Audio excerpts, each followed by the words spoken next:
Muy buenas tardes, somos alumnos de la Maestría en Ciencias Convención en Gerencia de la Construcción.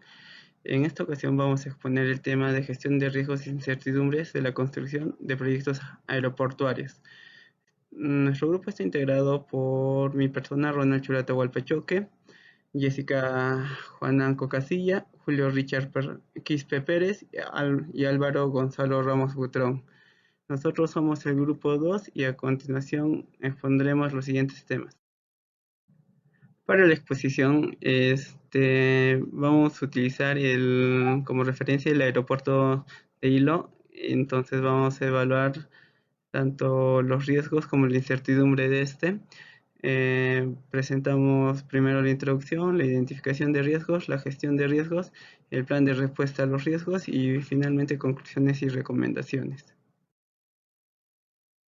Como mencioné antes, vamos a utilizar como referencia el aeropuerto de Hilo. En este caso el proyecto se llama UOBRA. Es la construcción de franja de pista de aterrizaje, reparación del servicio de salvamento y extinción de incendios, CI y cerco. Remodelación de la torre de control aeroportuaria en el aeropuerto de Hilo, en la localidad de Hilo, distrito de Hilo y el departamento de Moquegua.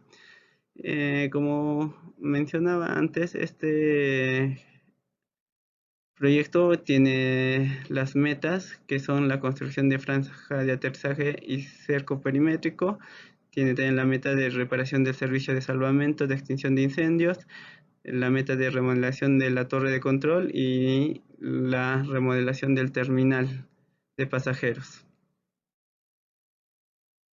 El proyecto de Hilo, un proyecto integral, como bien mencionábamos, tiene todas las áreas que es la pista de aterrizaje, el cerco perimétrico, como también la remodelación de la torre de control, lo que también es el terminal de pasajeros y como también la estructura de las emergencias de salvamento, ¿no? Entonces, ¿qué nos dice la OASI o en este caso la DGAC en sus normas? Como ya habíamos mencionado anteriormente en las exposiciones, tenemos el RAP 314 y el anexo 14 en cuanto a la OASI, en donde nos indican todos los parámetros de diseños para la pista de aterrizaje.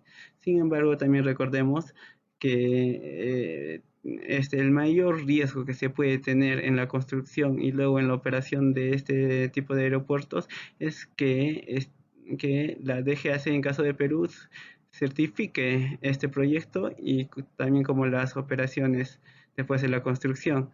Sin esta certificación no se puede realizar el funcionamiento del aeropuerto. Entonces es muy importante cumplir con estas normas y un riesgo bien grande para que se llama para el proyecto en sí, el incumplimiento de estas.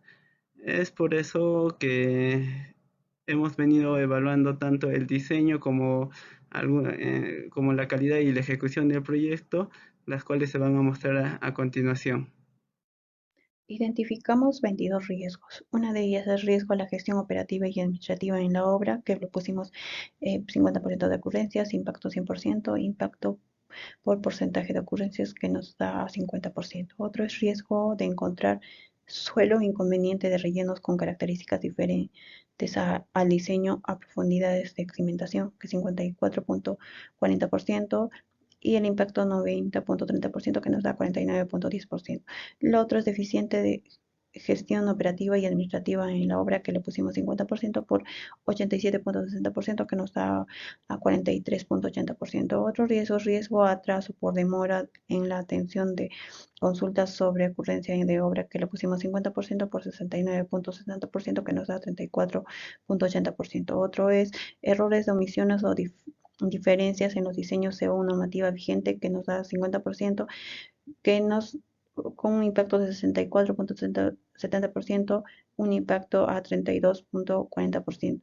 El otro riesgo a demoras de suministro de materiales a maquinaria por el mal estado o cierre de la carretera, que le pusimos 40% por 80.30%, que nos da 32.10%. El otro riesgo es riesgo de fenómenos naturales, sismos, huecos, derrumbes, deslizamientos, etc. Destruyan las obras ejecutadas aún no recepcionadas por la entidad, que le pusimos 30% por 99.90%, que nos da el 30%. Otra es demora de pago de valorizaciones durante la ejecución de obra, que le pusimos 50% por 52.80%, que nos da unos 26.40%. Otro es conflicto con la población o autoridades por malos hábitos o faltas de personal, que le pusimos 50 por 33.40%, que nos da 16.70%. El otro riesgo es riesgo de contaminación de suelo, aire, agua, que lo pusimos al 30% por 48.50%, que nos da 14.60%. El otro es deficiencia de trabajos de arquitectura, instalación eléctricas y sanitarias, que le pusimos 50% por 28.90%, que nos da el 14.50%. El otro es riesgo de encontrar roca o suelo duro por encima del nivel de cimentación, que le pusimos 50% por 28.40%, que nos da el 14.20%. El otro es pusimos uso de depósito de material excedente no autorizados a propiedad de terceros, que lo pusimos 50% por 26.40%, que nos da 13.20%. El otro pusimos deficiencias estructurales en la construcción, que lo pusimos 27.50% con impacto de 33.50%, que nos da 9.24%. El otro riesgo, que es equipos o maquinarias no cumplen con especificaciones técnicas o no es apropiada para la ejecución de partidas según calificación de la supervisión, que le pusimos 30% por 26.60%, que nos da 7.98%. El otro, disponibilidad de cantera de agregados cerca de la obra, que lo pusimos 25% por impacto 17.80%, que nos da 4.4%. El otro es riesgo, es cambio a la normativa que resulte de la aplicación en la ejecución de la obra, que le pusimos el 10% por el impacto 0%, que nos da 0%. El otro es incumplimiento de seguridad, específicamente trabajos de altura, que le pusimos 5% por impacto 0%. El otro es mala instalación de tableros eléctricos y conductores, que le pusimos 2%, que nos da 0%. La otra es mala instalación de tubería de agua y desagüe, que le damos 2%, que también impacto de 0%, que nos da 0%. El otro es mala instalación de vidrio templado, que también le pusimos 0%, que también nos da un impacto de 0% y el impacto es 0%. El cual hemos elaborado nuestro cronograma, como pueden ver a continuación. Y le hemos asignado algunos días a las actividades que están dentro de cada componente, que pueden ser las arquitecturas, estructuras, instalaciones eléctricas o sanitarias, o en caso, por ejemplo, del componente del cerco perimétrico de la pista de aterrizaje, los tipos de cerco y los pórticos de ingreso, ¿no? Entonces, lo que hemos hecho es realizar una programación poco breve de de todo lo que implica realizar este reporte, ¿no? Y también hemos encontrado riesgos para realizar la respectiva mitigación de riesgos. Como pueden ver, de los 22 riesgos que hemos encontrado, realmente solo impacto tienen los 17 primeros. Los últimos 5 no tienen un impacto como tal, pero lo que más nos tenemos que tener en cuenta son los riesgos de arriba. Como pueden darse cuenta, el riesgo que más va a producir o el que más costo va a implicar a la obra es el riesgo de gestión operativa y administrativa en la obra, el cual tiene un 50% de probabilidad de pasar y es un riesgo que tener en cuenta muy peligroso, ya que puede aumentar el costo unos 5 millones. Si es que no se mitiga adecuadamente, si es que no se toma en cuenta adecuadamente, ¿no? De la matriz podemos extraer también, la mayoría de los riesgos están en un nivel moderado, pero también hay varios que están en un nivel alto, ¿no? Un nivel alto de impacto con mucha probabilidad. Entonces, lo que queremos aquí sacar es también el resumen de todo este análisis que hemos hecho en el RECIPROIN de la construcción del reporte de hilo, es que si es que no se adecuan los riesgos, o bueno, si es que no se realiza una adecuada gestión de riesgos, puede aumentar la duración como mínimo de hasta 327.65 días, con un costo de 12 millones, va a aumentar más o menos 4 millones como mínimo, y si es que no se adecua para nada, no se toma en cuenta para nada estos riesgos, puede llegar incluso a aumentar a 20 millones, teniendo también como resultado medio 16 millones, que es casi el doble del proyecto.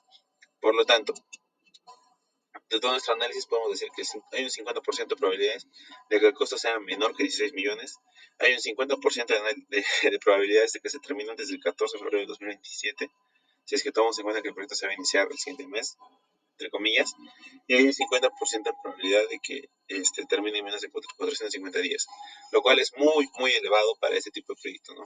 para los aeropuertos. Entonces, sí es algo que tenemos que tener en cuenta y sí es algo que tiene que analizarse, ¿no? Los riesgos es muy peligroso.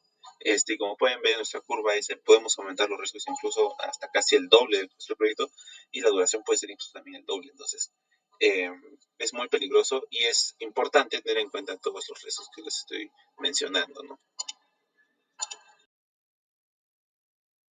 Continuando con la exposición, yo les voy a hablar de alguno del plan de respuesta de algunos de los riesgos que hemos identificado, ¿no? Por ejemplo, tenemos el riesgo de equipos o maquinarias que no cumplan con las especificaciones técnicas o no es apropiado para la ejecución de partidas según la calificación de la supervisión, ¿no? Entonces, tenemos, por ejemplo, acciones a realizar en el marco del plan. Básicamente la supervisión debe evaluar oportunamente la maquinaria en su punto de partida, autorizando su traslado e ingreso a obra, ¿no? Por parte del contratista, pues el contratista debe certificar que sus maquinarias y equipos en su punto de partida pues estén operativos, ¿no? ¿Qué más? Por parte también del contratista, es responsable de contar mínimamente con 2 equipos en el caso que uno sea rechazado, pues para poder reponerlo en un plazo determinado por la supervisión. Ya dijimos que la supervisión tiene la autorización para rechazar a los equipos que no cumplan con las especificaciones técnicas o que considere inapropiada para poder ejecutar la obra, ¿no? Entonces, el disipador de riesgo es la supervisión porque tiene la autoridad para poder rechazar a los equipos que no cumplan con las especificaciones técnicas del proyecto o que considere inapropiadas, ¿no? Bueno, acciones para dar respuesta a los riesgos. Ya hemos dicho de que la supervisión debe evaluar oportunamente que las maquinarias puedan ingresar o puede autorizar, digamos, que esas maquinarias ingresen o no ingresen a la obra, ¿no? Por parte del contratista hemos dicho de que sus equipos, pues debe certificar que sus equipos en su punto de partida estén pues, operativos, ¿no? Aparte también de que debe contar mínimamente con 2 equipos para que en el caso de que la supervisión me observe una de ellas, pues poder reemplazarlo en un plazo determinado por la supervisión. ¿Qué más? Hemos dicho que la supervisión tiene la autorización de rechazar a las maquinarias o equipos que no cumplan con las especificaciones técnicas o que considere inapropiadas para la ejecución de la obra. Eso sería uno de los riesgos. Otros riesgos, por ejemplo, de eficiencias estructurales en la construcción, ¿no? Entonces, la supervisión también exige al contratista que su residente de obra pues permanezca en obra y además el especialista estructural también debe estar en obra, ¿no? ¿Qué más? La supervisión califica la autorización de los empleados de la mano de obra. Además, también autoriza la ejecución de las partidas sucesoras mediante anotación en el cuaderno de obra, ¿no?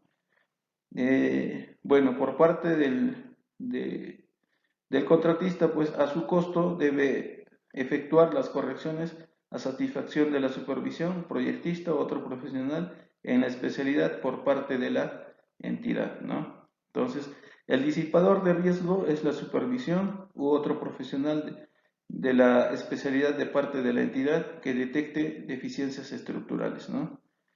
Entonces, las acciones para dar respuesta a este riesgo, ya hemos indicado que la supervisión la supervisión exige la permanencia del residente en obra, aparte también al especialista estructural en obra, ¿no? ¿Qué más? La supervisión también califica y autoriza el empleo de la mano de obra. La supervisión también siempre autoriza la ejecución de partidas sucesoras mediante anotación en el cuaderno de obra, ¿no? ¿Qué más? El ejecutor a su costo debe efectuar pues, las correcciones a satisfacción de la supervisión, proyectista, otro profesional en la especialidad por parte de la entidad, ¿no? Entonces, Bueno, y para terminar, las conclusiones a las que hemos llegado es que, por ejemplo, la primera, hemos tomado en cuenta los 4 riesgos más peligrosos que nos ayudan a Risky Project a identificarlos, los cuales son los que pueden ver ahí en la pantalla.